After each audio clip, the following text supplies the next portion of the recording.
just a heads up. I have a we're live.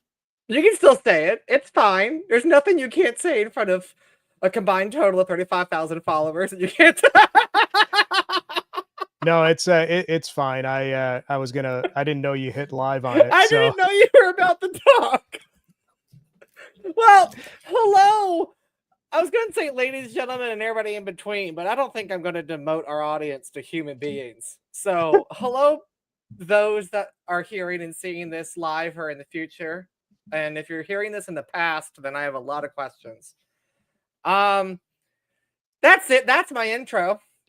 No, it's a great intro. This episode is brought to you by Monster. So no, it's for those not, for legal reasons. It's really not. But I guarantee that probably elements of this show will have you thinking that you should change your name to Kyle and go punch some drywall. And welcome to our episode on mental health. I made, mark this down.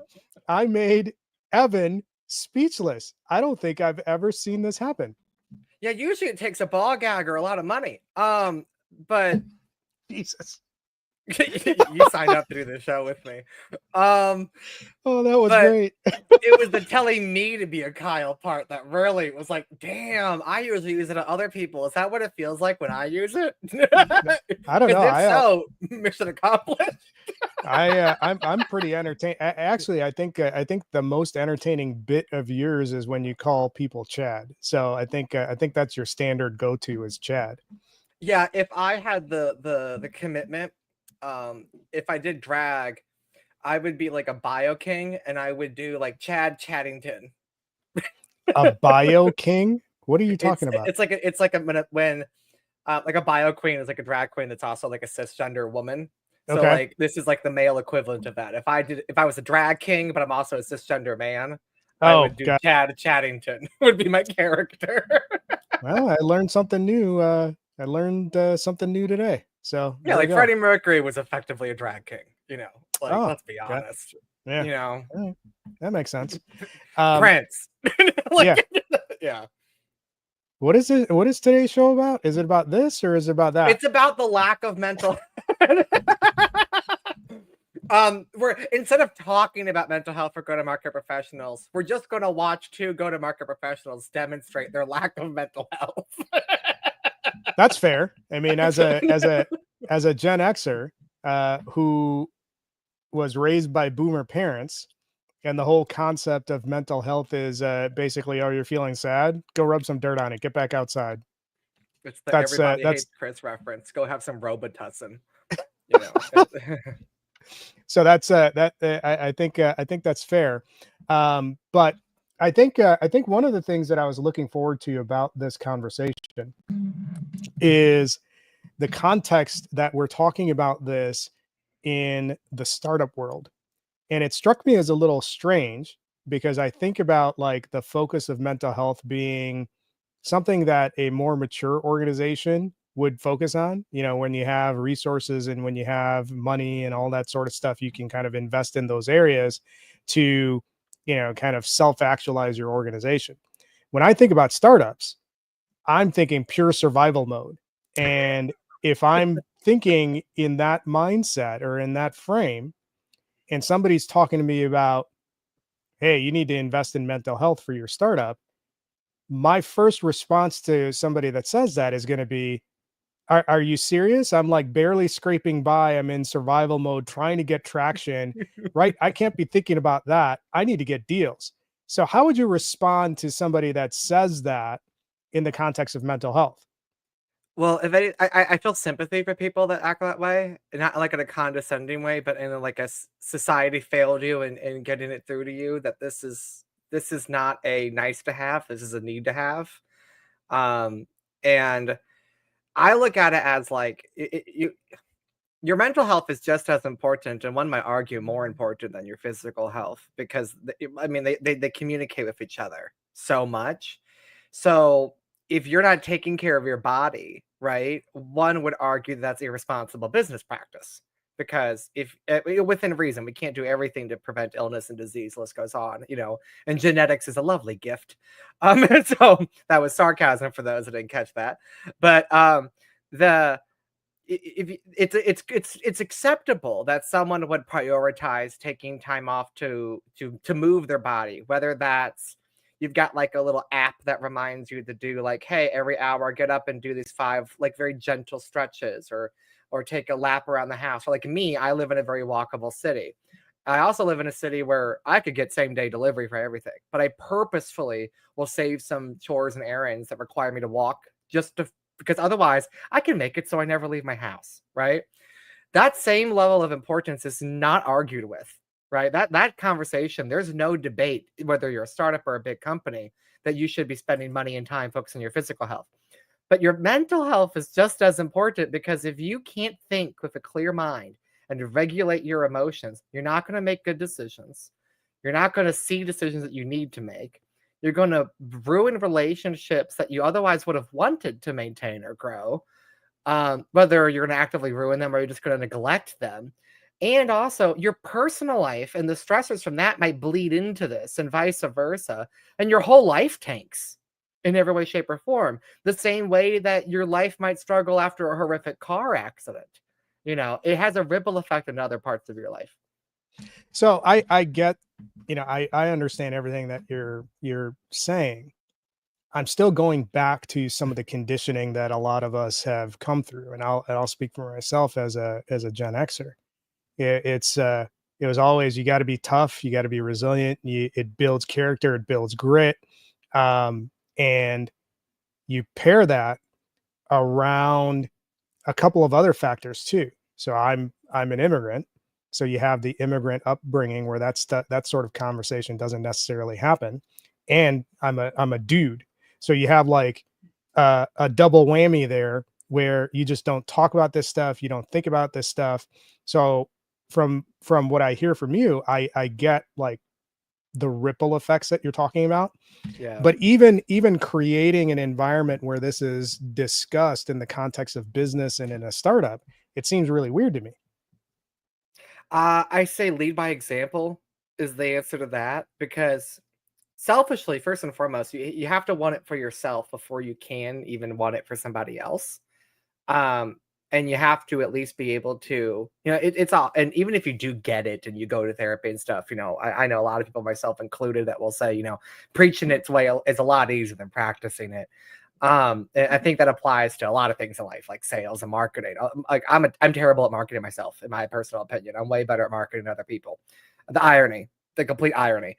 But so like when it comes to mental health, like if you are a leader, and when I say invested in mental health for your company, you have to invest in it for yourself in order to lead by example. So what I mean by that is, let's say you're the founder and you're having to, work on, let's say you're like me, you have a short fuse naturally, right? So you work on your emotional regulation so you don't snap and say things that you'll regret. You find ways to slow yourself down so you can choose your words more meaningfully and impactfully. So you don't say something you didn't mean to say, or you say things of words that are accurately representing what you're trying to get across. Right, that you will learn the benefits of doing that, not just from a business perspective, but like physically, you'll be less stressed, so you'll have less cortisol, so you'll have better, like, I have stomach issues galore. My acid reflux disease is almost not damn near non-existent now because of the same thing that helps me have less drama in the workplace. So I see these benefits not just in my bank account, not just on my spreadsheets at work, but in my personal life and my physical health. So once I see those things, I'm now able to spot when other people are not that good at it, because I've been not that good at it before. And even though I'm still working on it, I can realize it's easy to spot who hasn't worked on this yet or doesn't know that there's something to work on. So when you start seeing people in your company that are struggling for whatever reason, while it's not your job, nor are you qualified to replace a therapist, but it would make sense the same way that you might recommend an employee go seek an executive coach for their executive presence skills, the same way you might recommend someone go take this course to get better at this type of marketing or whatever, because internally you don't have those resources. Why would it be considered inappropriate or unwise from a business leadership perspective saying, hey, if you really want to succeed in your career, something that's helped me is therapy, so I can be better at communicating and managing my feelings and my emotions in and out of work. And based on our interactions, I think you would also benefit from that, and you deserve that benefit. That's a way to implement this as a founder, is to be able to spot it and point it out. Or when you use it in public, or at least in front of your team, you could even say, and I learned that from my therapist. Little things like that can help make it normalized. So there's a lot that you said in there that I think is important, but there's one thing that I want you to expand on, or I'd like you to expand on. And I'm going to give you some context in terms of like what the situation is. So if you're talking to a group of founders or a group of people who have never really seen the need to even have therapy, it's not something that's natural or familiar to them as a thing that you do as a part of like normal operating business. You mentioned something about signals. What are the things, what's your lens on the things that they should be looking out for that should trigger, hey, this type of behavior is an indicator that I need to like figure this out or get a second point of view to solve this, or go through therapy? What are some of those signals that you look for, or that a founder that's not from this space should be looking for, that indicates, hey, I should probably like talk through this and figure this out? The same way that there are signs you should go to like urgent care or the ER or just your doctor because you have the flu, or you go, I'm having this pain. It could be a sign of 1,000 things. Like, don't WebMD yourself, but like, there's obviously like a threshold of symptoms that, like, okay, I've taken the Dayquil, the NyQuil, and the Tylenol and all that fun stuff, and I still feel like hell and I have a fever. I should probably go to urgent care. I might have the flu or something. Right. And just because, the flu is not going to kill you, but you would rather know it's the flu and not something way worse. Right. It's better to be safe than sorry. Right. That's normal in your physical world. At least I would hope so. In my family, I have some people in my family that found out they had stage 4 cancer because they ignored physical symptoms for years because they didn't think it was that big of a deal. And it was easier for the other half of the family to, I guess, like shame them into realizing like it's better to waste your time and money going to the doctor and getting tested to find out it's not a big deal than it is to find out that you should have gone later. There's that same list for mental health.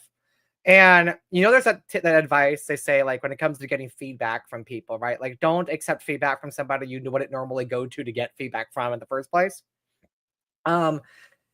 If that same group of people that you would go to get feedback from are telling you that you're defensive when you don't need to be, and it's a pattern, you probably are defensive when you don't need to be, and you need to talk to somebody. Or you're communicating in a way that makes you come across as defensive when you're not trying to be, which is another reason why you should go to therapy.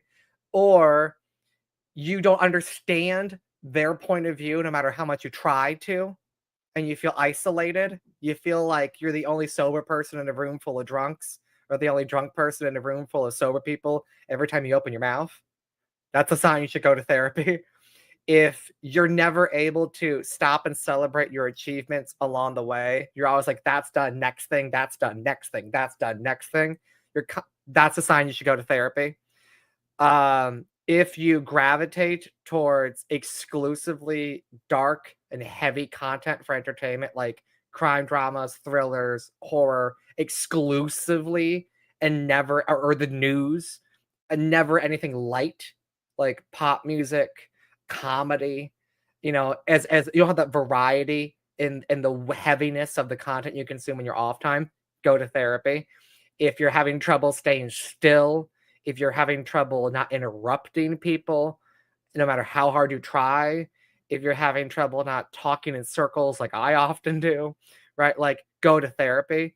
And it's not that these are all these are necessarily things you should stop, but these are all signs that you're working either with either an operating system that needs some patches to fix some bugs, or you're working on a different operating system than the rest of your colleagues are, and you need to learn how to translate to communicate between the two.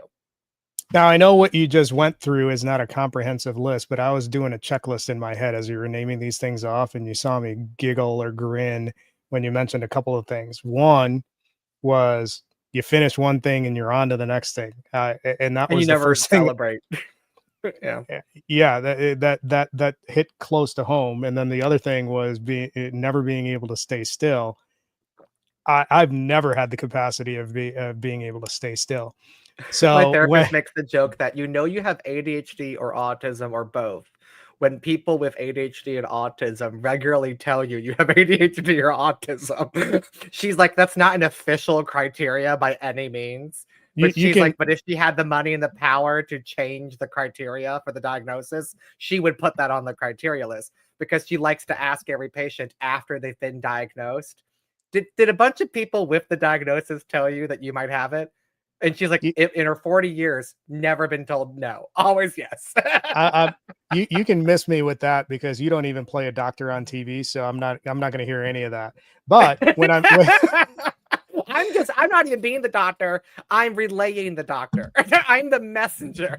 tomato.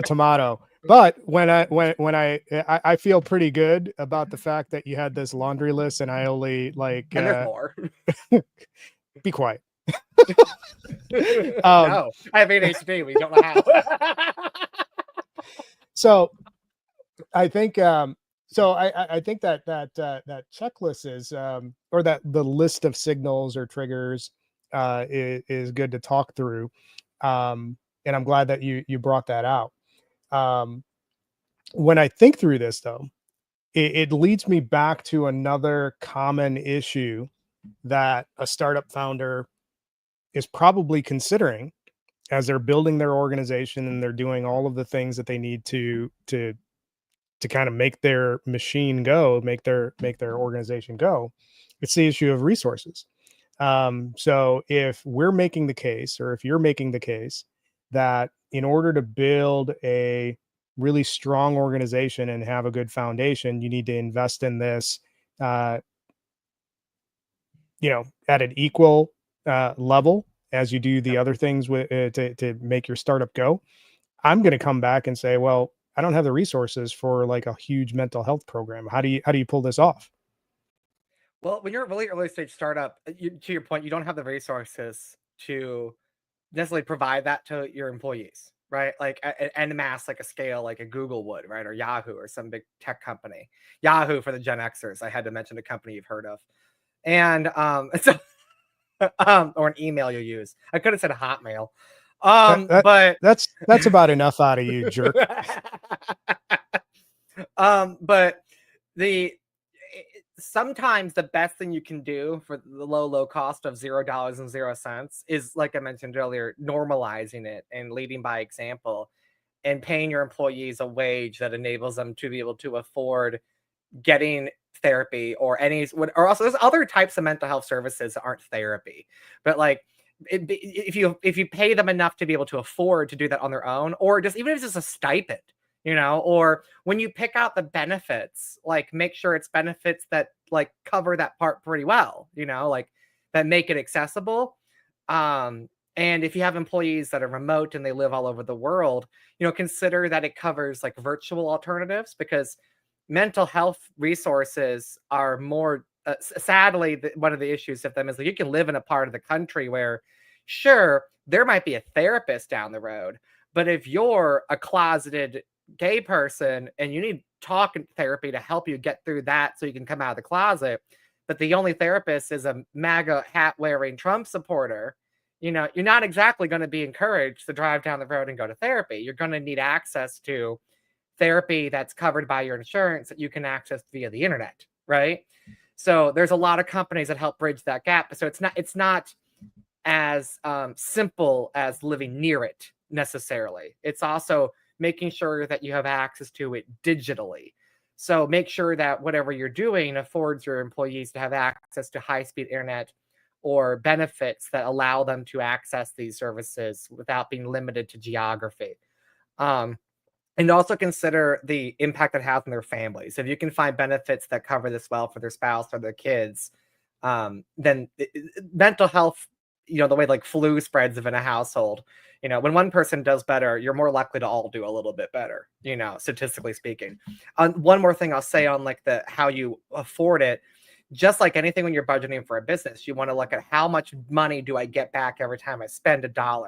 The World Health Organization says that every dollar someone spends on their mental health, they get back 4. So ask yourself, what dollars am I spending that I don't have to spend that give me back less than a 400% yield?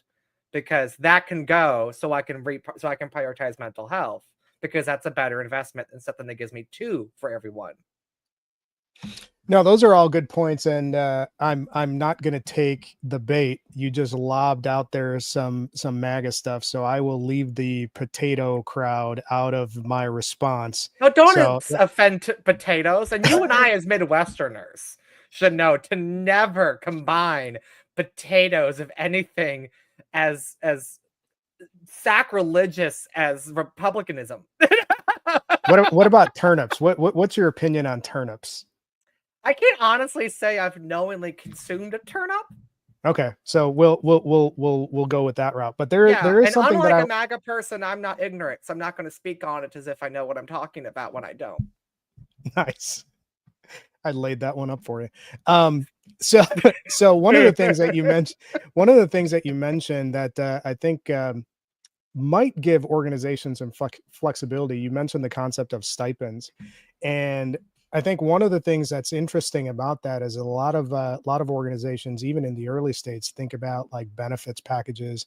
And maybe if you're in a position where you can't offer a full fleshed out benefits package, you may look at some organizations, Compt in particular, COMT, COMPT is actually a great stipend company, not sponsored. It's just something that I'm familiar with. Another one that I tell people to look into for bereavement. Yeah. It starts at like $120 a month for up to 1,000 enrollees.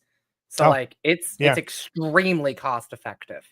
Yeah, I don't know the ins and outs of how Compt works, but I think one of the things that their point of view is, rather than just having like a bunch of like check boxes of you can have a gym membership thing or you can have a spa thing or whatever, instead of just like having it isolated towards specific things, just have a pool that is a stipend that the employee can use for whatever they want.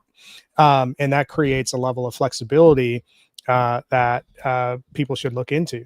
And actually, I think taking that approach might address some of the cost or resourcing challenges that you might run into when you're looking at tackling some of these mental health things that you want to focus on.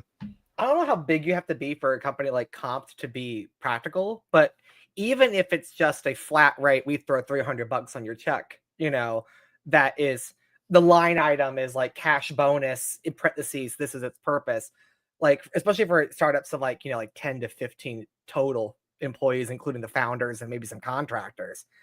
I've worked in that era of companies quite a bit, like that's sufficient, and when you have a company that's small, that whole lead by example thing, it's actually easier because everyone's there. Like a company meeting is literally a company meeting, and everyone's name.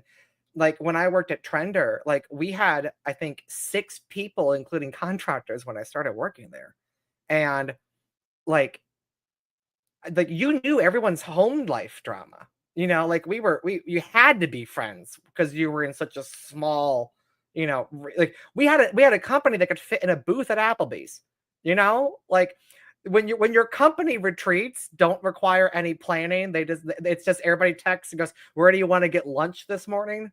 Like that's the company retreat, is that casual. You can get away with just being a decent leader. You know what I mean? You don't even have to do anything that robust. You just have to be self-aware and a good mentor and a good leader. To normalize that, especially in like Trender's case, where like the founders were old enough to be the parents of most of the staff they hired. So that was another factor that actually, I think in some ways, some people might argue that could work against them. In this company, way it worked in their advantage, because as long as they were emotionally self-aware and they were highly emotionally intelligent, they were able to leverage that combined with their wisdom and life experience to earn the trust of their almost exclusively millennial team. So we looked up to them as mentors.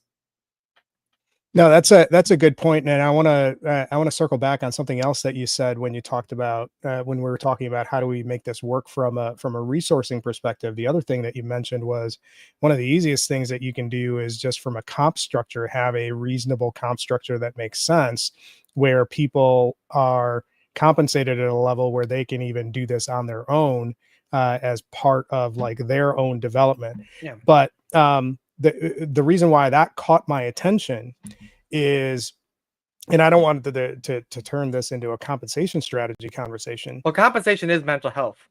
Yeah, true. And again, it goes back to, you don't want your people functioning in survival mode.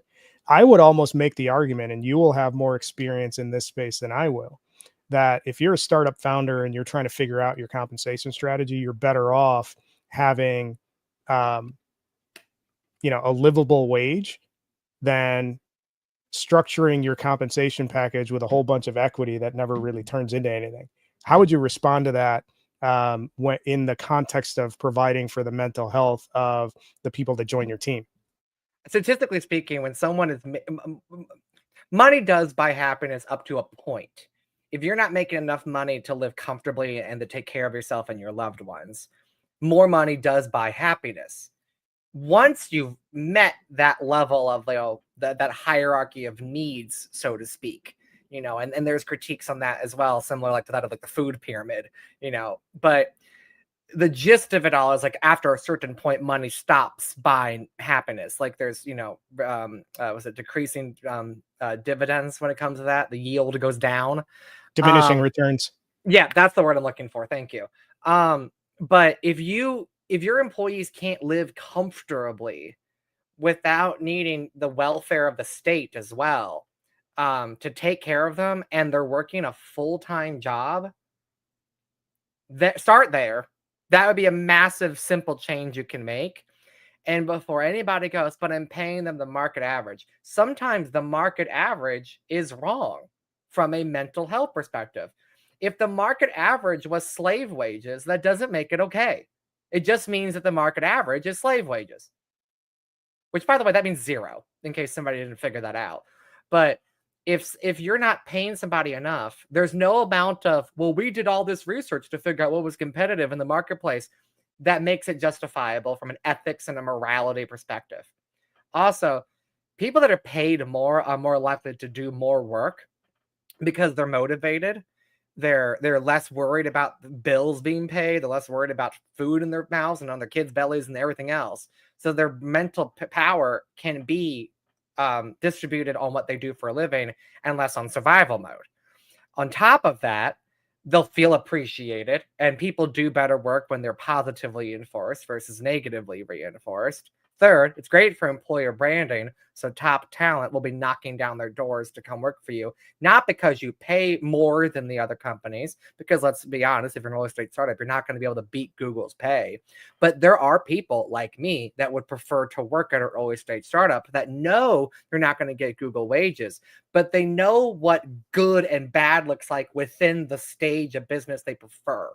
So they know they can know what's an unrealistic expectation while also know what's a competitive option. And all those things put together will level up the quality of the employees you have in terms of new talent, but also level up the quality of employees you currently have, because they'll be able to divest more of their mental health on, in a more positive way, and they'll be able to actually focus on the job. Now, it doesn't mean it's not going to cure all their problems. Like I was making $300,000 a year while still being the most miserable version of myself I ever was in my entire life.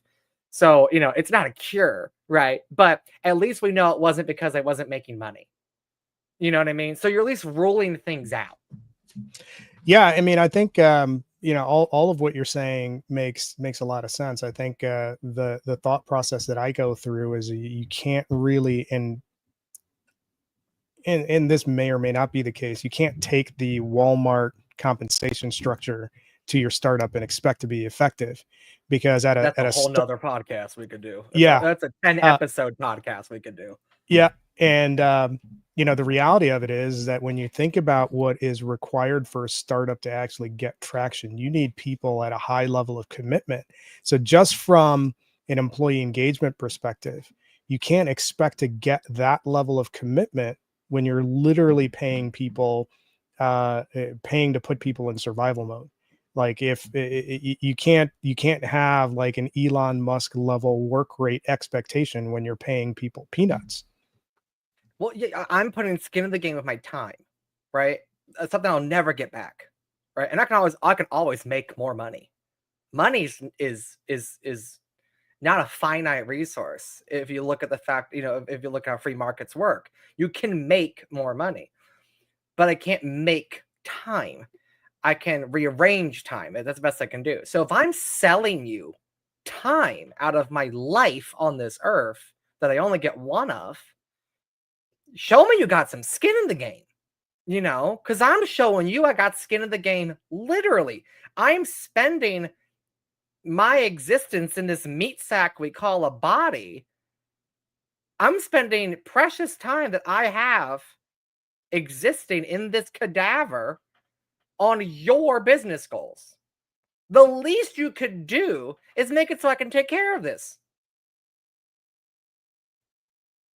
And if it just, to me, it's disgusting to think anything else than that. You might as well be a murderer at that point, because you don't care about the physical well-being of people that are sacrificing their well-being for your goals. Just say you're an asshole, because it'd be easier. Because we're gonna find out anyway. So it's the same shit. You see. So for those of you who are going to be watching this and listening to this either live or later, you see how I wound up the decaying meat sack over there? That was pretty good right there. Oh no, it's decaying. My girl. Okay, so I'm 31 and white. So and white part, every person of color is going to know you're why white? I said that.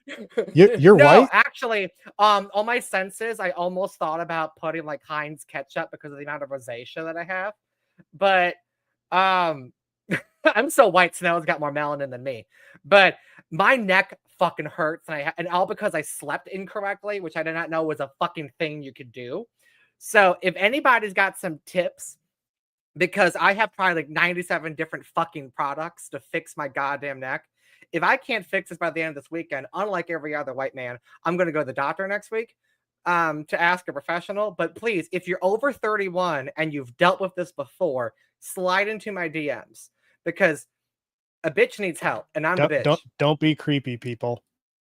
No, I'm used to it. If anything, I like the collateral for future blackmail.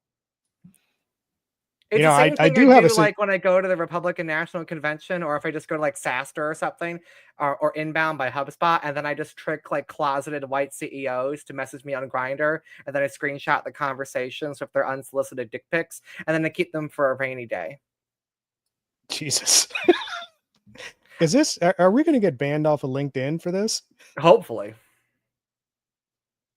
Well, I mean, I guess that's we'll roll dice. I would just play the hate crime card. LinkedIn banned a gay man and a brown man. Oh, that's going to do great for their PR team. Well, I mean, they are like throttling everybody that isn't within their nice little box that they like. So there is that. Lean into it.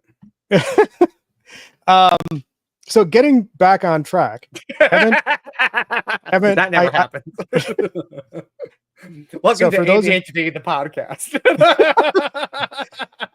This is actually turning into the show that you and Ashley used to do, where it would be an overarching topic, but like with 50 tangents. It was great. Well, that was because me and Ashley, coincidentally, for those that don't know, when we had our podcast, we both had undiagnosed ADHD. Now we both have the diagnosis. So everything in hindsight makes way more sense. Yeah, that was a great show. It was like under the river. We may or may not be working on bringing it back. Oh, I'll be in the audience trolling, and if that's the case, what's the name? Yeah, I'll bring back the Evan cackle counter. Probably like the unsafe space. I don't know.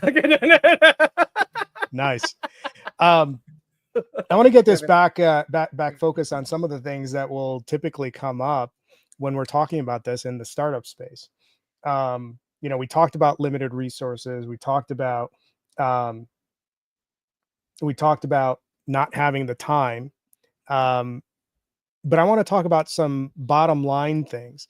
How does emphasizing this or embedding this into your launch or your culture impact the outcomes that you're trying to drive? You've touched on a couple things here and there, but I want you to kind of get a little deeper there. We talked a lot about like the clarity, right? And like less distractions, list goes on. But from a role perspective, increased mental awareness and emotional intelligence skills pay dividends in things that you do. So, for example, when engineers and product developers are building products, a part of their consideration is like, how does this product help someone do their job and make it easy for them to use? How does it make them feel? And what can we do to elicit those responses as we design the interface or just the functionality, right? Understanding psychology as to like why somebody would click this button, why somebody would assume that this icon means this, why would somebody prefer that data be presented this way versus that way, why someone uses this tool within their work process, why that work process even exists. Those are questions that are answered by engineers and developers. But by understanding how your own brain works, it's easier for you to understand how other people's brains work. And when you understand how other people's brains work, you can build better tools for people that use their brains while they use your tool. So that's one of the ways that it can help you make better products. The other thing is when you're seeking product feedback, you can pick up on little nuanced things that may not be said by the person you're getting feedback from, or you may think of questions you otherwise wouldn't have thought of. So, for example, if I worked at outreach.io and I was asking for feedback on our product, obviously you want to hear like how many more sales, how many more meetings, list goes on you got. But other questions you might want to ask, or things you want to listen for are, were you less stressed? Did you find this was it a tool that you could use effortlessly in terms of like it didn't feel clunky? It felt as natural as checking your email or as using YouTube. You could kind of do it with muscle memory, right? This was a tool that like you didn't go, oh, I gotta log into this piece of shit software. Like, is this a tool people look forward to, or at least at a minimum have a neutral response to using? Those benefits that go beyond the monetary, because that's what gets people to be more willing to work with you if there's a bug, for example. That's what gets people to trust you. It builds credibility because not only do you understand these people's roles, you understand their world, because you understand what upsets them, what rubs them the wrong way, what makes them happy, what makes them stressed, what helps them relieve stress. From a marketer or a salesperson perspective, it's great for relationship building. It's great for understanding what emotional triggers to use to your advantage. When someone says that like something really stresses them out, and then you respond with more metrics about how like more meetings they get, the more money they make. That's not addressing the stress, but that's a great opportunity to mention. Well, a lot of people that use our tool also mention it's just easier to use. Like it's not like, which is, let's be honest, that's a benefit. Like that's something worth mentioning. A great hook in marketing is often, mentioning that founders find it infuriating when X, Y, and Z happens. That's why we built this, So mention like we get that this sucks, So like misery does love company. Misery loves being heard and seen. So addressing where people's misery comes from and saying we got the pill for that, is something that comes from emotional intelligence. You have to be able to pick up on those things. You also have to be able to pick up on the differences when somebody like leaks that they're stressed by something versus you bluntly asking them, because it's in the disconnect is where the gold is. There's a lot there. If I take everything that you just said and put it on a bumper sticker, it sounds like you're saying that putting an emphasis on this at the organizational level and then living it as an example. So that's the context. If I turn that into a bumper sticker, it sounds like what you're saying is that it equips you and your entire team to have more real conversations without having the friction of getting into those conversations. Is that the direction that you're going? Yeah, and when you do have them, they're better also. Yeah, like they're not just real, they're better. And from a community marketing standpoint, a lot of people think that like community is like, look how many followers we have, look how many members we have, look how many messages have been exchanged.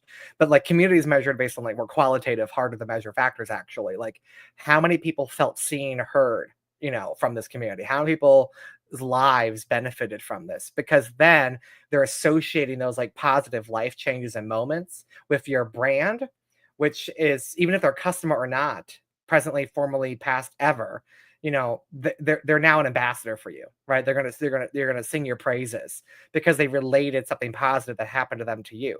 Community is a very psychological, meaningful thing to do. It's the same reason why there's so many Swifties. You know what I mean? Like she rallies a crowd. She's not measuring it based on, now, of course, on a numbers level, she does measure based on ticket sales and stuff like that. But her ticket sales are also because she measures how many people feel something when they hear her music. And so like that, and how many people feel like their lives have improved because of what she's done, not from a product perspective, but from a feeling, hey, it may not have been the cure, but at least I feel less alone and I'm meeting other people that felt or feel the same way. um Businesses can use that same thing when it comes to their products, rallying people around common struggles or common goals. The list goes on. So slow and steady really wins the race there, and you can't do that if you don't understand what makes people tick, and you can't understand what makes people tick if you don't understand your own little quirks and isms. So when I hear that, I think I think how it connects with me is that it's not enough for you to just take inventory of the conversations that are happening within your organization. You need to look at the richness and depth of those conversations to see if they're actually talking about things that matter. So if you're trying to assess your organizational health and where people are from a headspace perspective, pay attention to the depth of conversation and the richness of conversation versus the number of conversations, to draw a parallel to that community example that you were giving. Am I on the right track? Yeah, and I would go one step further. By investing in therapy, you get a better perspective of like how intense things can be to you and to others, both on a macro and macro scale. Like something that's a big deal to you may not be a big deal to me, and that's still valid, right? And then there's also like on a universal perspective as well, right? On a Mac, pulling it back 1,000 feet. So by being able to think on that nuanced way, right? Divergent thinking, hence like the differences between neurodivergent and neurotypical. Neurotypical people look at a train as like a link of cars, where neurodivergent people look at a train as in like a train system. We're looking at like a spider web of things connected in between all at once. That difference in thinking is something that can be learned and used to your advantage, regardless of where you fall in on any spectrum. And you can benefit from that. It's a skill. And so bringing it back to what you just mentioned, all of that, not just are going to have richer and deeper conversations that are more meaningful and talk about things that are really what matters. You'll be able to determine with more certainty and confidence and more agility what the definition of richer, deeper, and meaningful is. You can think that this matters, but to think and to know are two different things. Do you think or do you know you know? Therapy gives you the ability to know you know. So I want to zoom out a little bit, and I want to get your take on this. So let's just say that there's people that or have watched this, and they're still skeptical. They're not sure if this is really something that they should focus on at their stage of the business. And because a lot of what you're saying and a lot of what we are saying can come off sounding like an infomercial. If we're making the case that investing in mental health as a startup it should be one of your top priorities, and you're dealing with a skeptic, what are the resources or what are the places that they should go and look to like validate the payoff that they would get from shifting their limited resources in this space versus some other space? What would you respond to, or how would you respond to that sort of scenario or question?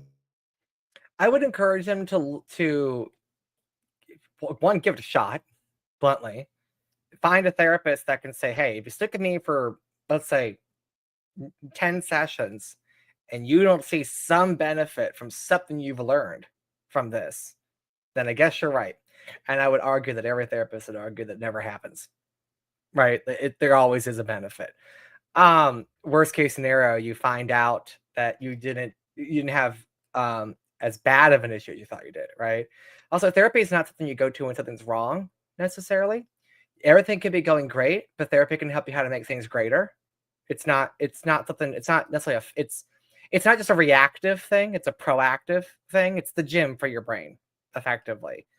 And I would also argue that you should look into reports and data. Like, there's a ton of them on the internet. Just a quick Google, why is therapy good for your career? And you're going to find reports from Gartner to Forrester to World Health Organization to CDC, list goes on, about the measurable objective, not up for debate. And if you think otherwise, you're objectively saying that you think grass isn't green or the sky isn't blue or water isn't liquid, which would just make you wrong. That therapy is good for you. And it's not an opinion, so there's also that. Just know that if you have an issue with this, you're basically saying that fire is not hot, which just makes you incorrect. Like this, I think we need to get to a if point you to do where say you're not fire allowed is, to have a wrong opinion. but if you do say things like fire is not hot, that makes you a top candidate for a cabinet position in this regime that's in power. So there's that. Yes, you make a great politician if what I've said has upset you. But I do think that the world would be a better place if we stopped letting people think, well, that's my opinion. I'm like, if it's testably false, that's not your opinion. That's just an incorrect thought. The same way that I used to think irregardless was a word until I was 14. And I can't rebuttal with, that's my opinion. No, I was wrong. And that's okay. So if you think it's not worth your time and or money, that's not your opinion. You're just wrong. And that's not my opinion either. That's called science. And back in my day, when we disagreed with science, you know what we call that? Failing. There's no such thing as science. That's you heard all it here, sorcery. folks. Another straight That's all. man thinks that science isn't real. It's all voodoo and witchcraft. But I a little bit more seriously, I think the Earth is your hot point dog shaped, and I will stand by that. Yeah. What do you think is the intersection? This is completely off topic, but what's new? What do you think is the intersection between the flat Earth people, the anti-vax people, and the red hat people? What do you think that looks like? Their hair. They're not funny. And as somebody who's like egregiously balding and going gray, it's their hair. I made a post yesterday where some woman named Deborah got pissed at me, and I hope I hurt your feelings again here, Deborah. But I made a post and like, I can tell a brand is homophobic because no company with a gay person on their team would let them out go and look like such a mess. And I said in PS, this logic also applies to like Republicans because just look at their hair. And she said that I'd gone too far and it wasn't funny. And I'm like, point proven, like just look at your picture, girl, work on some lighting, And you should have doubled down and said, not only your hair, but can we talk about your makeup? Because there's a TikTok creator, her last name's Lambert, who has started this trend where she just completely like skewers the Republican makeup trend. And she does like a get ready with me with like what your makeup should look like. Makeup is trash. Like, and by the way, before somebody comes and kind of like, they're making fun of, oh, I got a lot more for the men too. Don't worry. Trust me. And I only know of personally like 2 non-binary / trans people that are Republicans. So I don't have a lot of reads there. But but my point be, I think that like as somebody who's done comedy for a living, like the most every comedian is in therapy. Every good comedian's in therapy. Matt Rife, go to therapy. Maybe you'll stop being such a fucking pig. But like Amy Schumer, but like go to therapy and you'll be funnier. And not to say like to be liberal is to be mentally stable. which is not true at all. But I think that if I was a betting man, I would bet money that there is a correlation between unresolved trauma and being a conservative. Because you have to you're not admit that breaking you any thought, new news there, Dan Rather. yeah, because you have to be able to go, oh, I thought this, and I've been presented with new information that proved me otherwise. And I need to be able to have the self-esteem and the ability to be vulnerable enough to go, oh, I was wrong. I have a new opinion now, and move on. And because they go, well, I'm just going to be crucified for being wrong. You don't get crucified or canceled for being wrong. You get crucified and canceled for refusing to acknowledge the fact that you don't know what you're talking about, and you need to update your opinion in response to the new information you've been presented to. Otherwise, in other words, closed-mindedness is a sign of poor mental health. And it's a sign of a lot of things. They're going for 3 hours. I gotta shut the fuck up. The other sign of having poor mental health is having a nose contour that looks like Nancy Mace. So with that, we don't need to bring up Bianca Del Rio. You have no idea who the hell I'm talking about. Nope, I have no idea who that is. She's amazing. You'll love her. Look her up after this. She's the Joan Rivers of drag. Okay, I will take a look. She's amazing. Yeah, she's a stand-up insult comic in drag. Ooh, stand-up insult comic in drag. That's like a triple threat. She does tours. Yeah. Oh, I need to check that out. So before we wind this down, or as we wind this down, I mean, as Evan gets wound up in the process. Yeah, we don't want this running completely after off this. the rails. I am taking a drink and an edible. Fun fact. Fun fact. Evan will be crossfaded at 3 p.m. Central immediately following. Maybe on the next show, you should do that before the show, and let's see how that goes. You do not want that. Maybe on TikTok. I'll come on your channel on TikTok and Clapper, and I'll do that, but not on LinkedIn. Could you imagine I'm on LinkedIn like,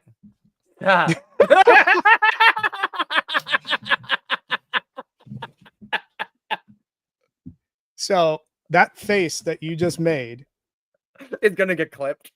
Is this? Who gave you that stuffy of me? What is this?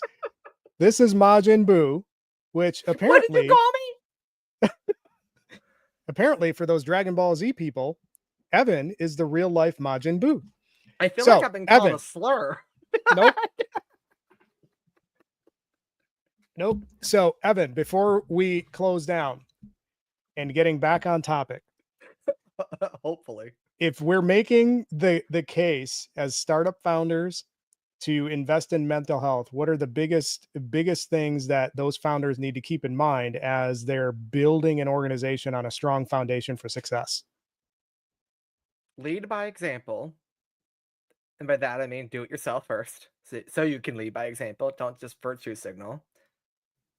It's cheaper, and by cheaper I mean less expensive than you realize. It is still expensive. I'm not going to pretend, but from a company perspective, it is a lot less expensive than you realize. It's a great investment. Stop looking at it as an expense. Look at it as an investment. It's only an expense in the eyes of your tax write-off. It's an expense in the eyes of your accountant, but from a business, it's an investment. And then the third thing I would say, if you think otherwise, you're objectively wrong. Like, we need to remember, like, this is 2025. We have all the science in the world that shows you the hand sanitizer is good at killing germs and a mask is great at preventing the spread of COVID. We had the same level of information about how therapy is good for yourself and for business, if not more. So any other opinion, whether you claim it's because of your culture, your upbringing, your gender, or the bottom line, we're at a point now where it is no longer up for debate. It's a sign of ignorance to think anything else.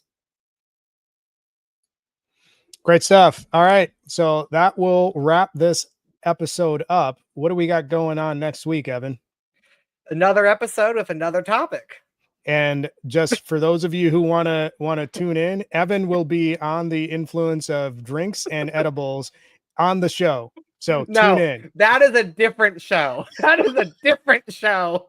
That will be a ticket sold only Clapper TikTok YouTube special. I am not getting crossfaded on LinkedIn again. I am not doing that again. So what's one more time, Evan? That I don't.